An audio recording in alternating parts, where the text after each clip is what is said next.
ঘরের মন্দিরে কি চারটি জিনিস আছে? না থাকলে আজই রাখুন, কারণ এগুলোই পরিবর্তন করে দিতে পারে আপনার ভাগ্য।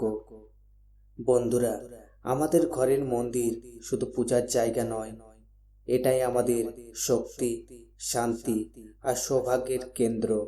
আজ আমি আপনাদের বলবো এমন চারটি জিনিসের কথা, যা ঘরের মন্দিরে রাখলে জীবনে আসতে পারে সুখ, শান্তি এবং সমৃদ্ধি। এক হচ্ছে ময়ূরের পালক। প্রথমেই আপনার পূজার স্থানে একটি ময়ূরের পালক অবশ্যই রাখুন। বিশ্বাস করা হয় এতে ভগবান শ্রীকৃষ্ণের আশীর্বাদ ঘরে থাকে। এটি নেতিবাচক শক্তি দূর করে এবং ঘরে পজিটিভ এনার্জি বাড়ায়। 2 নাম্বার হচ্ছে গঙ্গা জল। একটি রূপা বা পিতলের পাত্রে গঙ্গা জল রাখুন। গঙ্গা জল অত্যন্ত পবিত্র বলে মানা হয়। এটি ঘরের পরিবেশকে শুদ্ধ করে এবং সুখ শান্তি বজায় রাখতে সাহায্য করে। তৃতীয় হচ্ছে শঙ্খ। ঘরের মন্দিরে শঙ্খ রাখা অত্যন্ত শুভ।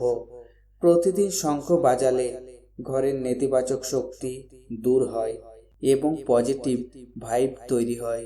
4 নাম্বার হচ্ছে সবচেয়ে বিশেষ জিনিস, বাঁশি। বাস্তুশাস্ত্র অনুযায়ী ঘরের মন্দিরে বাঁশি রাখলে মা লক্ষ্মীর কৃপা বজায় থাকে। এটি ধন সম্পদ এবং সৌভাগ্য বাড়াতে সাহায্য করে। বন্ধুরা, এই চারটি ছোট ছোট জিনিস আপনার ঘরের মন্দিরে রাখলে জীবনে বড় পরিবর্তন আসতে পারে। আজ থেকেই শুরু করুন আর দেখুন কিভাবে আপনার জীবন ধীরে ধীরে বদলাতে শুরু করে।